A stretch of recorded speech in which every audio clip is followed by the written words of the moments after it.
Albert Einstein के दिमाग में ऐसा क्या था जो एक डॉक्टर अल्बर्ट आइंस्टाइन के दिमाग को 24 घंटे अपने पास रखता था?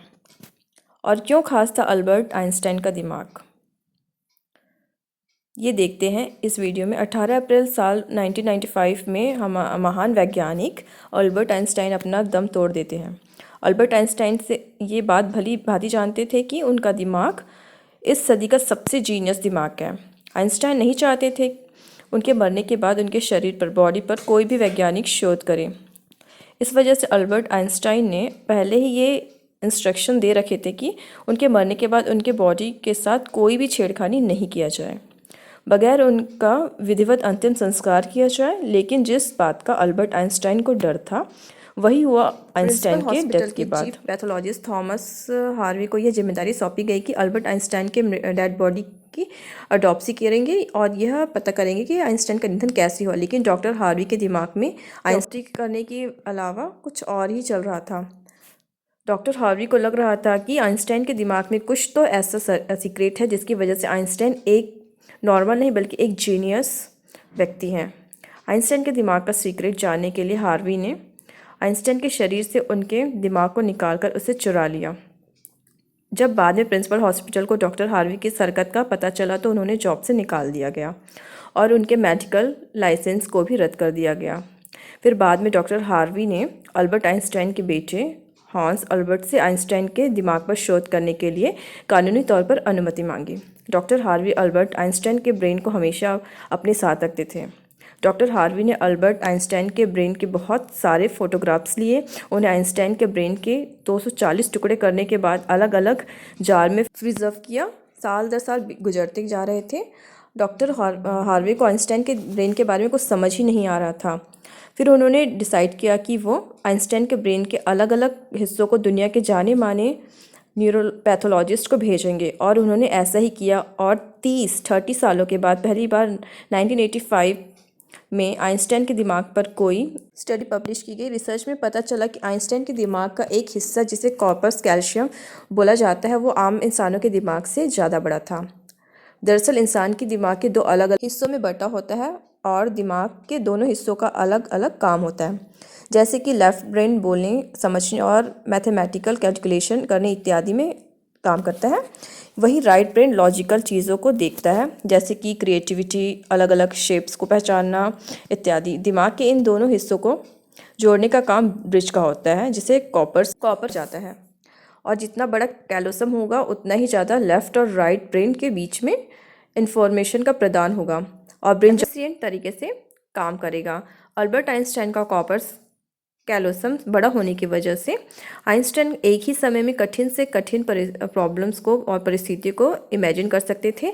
और अल्बर्ट आइंस्टाइन के ब्रेन का वजन किया गया तो उसका वजन 1230 ग्राम था, जबकि आम इंसानों के ब्रेन का वजन 1400 ग्राम 1400 होता है। खोजकर्ता मानते हैं कि आइंस्टाइन के ब्रेन की लाइनिंग बहुत पतली थी, इसी वजह से इसमें ज़्यादा न्यूरोलॉजिक फ्लो था जिससे इनके सोचने समझने में ज़्यादा क्षमता तेज थी। इसी वजह से अल्बर्ट आइंस्टाइन गणित की कठिन से कठिन प्रॉब्लम्स को बिना पेन और पेपर के सॉल्व कर लिया करते थे अपने दिमाग का यूज़ कर करके। लेकिन यहाँ पर सबसे बड़ा सवाल ये आता है कि क्या अल्बर्ट आइंस्टाइन का दिमाग बाद में इस तरीके से डेवलप हुआ है वो, या फिर वो बर्थ से ही इस तरीके से पैदा हुए हैं। अगर अल्बर्ट आइंस्टाइन के बचपन की बात करें तो बचपन में आइंस्टाइन एक जीनियस नहीं बल्कि एक मंदबुद्धि बालक थे।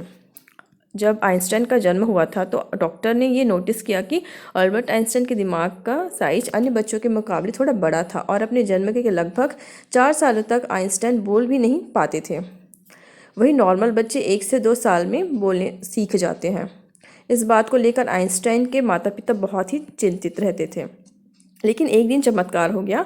जब आइंस्टाइन अपने माता पिता के साथ खाना खा रहे थे तो उनके मुंह से पहली बार शब्द निकला कि सूप बहुत गर्म है। माता पिता को बहुत हैरानी हुई, लेकिन वो खुद खुश हुए। अब आइंस्टाइन स्कूल में पढ़ने जाते तो वे अपने दोस्तों के मुकाबले बहुत ज़्यादा कमज़ोर थे। वो मैथ्स और फिज़िक्स को छोड़कर किसी न किसी सब्जेक्ट में अक्सर फेल हो जाया करते थे। अल्बर्ट आइंस्टाइन चीज़ों को लॉजिकली तो समझ लेते थे लेकिन याददाश्त बहुत कमज़ोर थी।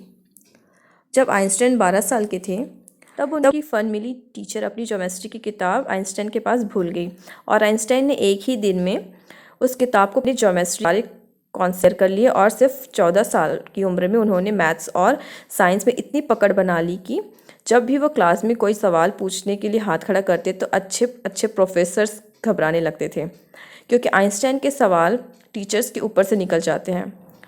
अल्बर्ट आइंस्टाइन का ब्रेन एक जीनियस ब्रेन था। 26 साल की उम्र में अल्बर्ट आइंस्टाइन ने अपने 4 रिसर्च पेपर्स को पब्लिक किया, जिसमें उन्होंने ब्रह्मांड को समझने का एक नज़रिया दिया।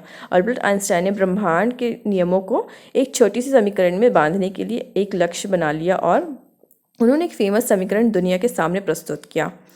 पर बाद में अल्बर्ट आइंस्टाइन को बहुत दुख हुआ कि उन्होंने इस समीकरण को दिया, क्योंकि इसी समीकरण के आधार पर बाद में परमाणु बम को बनाया गया। अल्बर्ट आइंस्टाइन ने दुनिया को फोटो इलेक्ट्रिकल इफ़ेक्ट भी दिया, जिसके लिए उन्होंने नोबेल पुरस्कार से नवाजा गया। दरअसल आइंस्टाइन के सामने अगर कोई भी प्रॉब्लम आती तो आइंस्टाइन उस प्रॉब्लम का हल निकालने के लिए उसी जड़ तक जाते और बार बार दिमाग से कठिन से परिश्रम करवाते और दिमाग को इस लेवल तक विकसित कर लिया कि उन्होंने 20वीं सदी का सबसे जीनियस व्यक्ति होने का दर्जा प्राप्त हुआ। अल्बर्ट आइंस्टाइन का जीनियस दिमाग आज भी अमेरिका के डिम्टर म्यूजियम में प्रिजर्व करके रखा गया है। तो ये थी अल्बर्ट आइंस्टाइन जानकारी। Thank you for watching.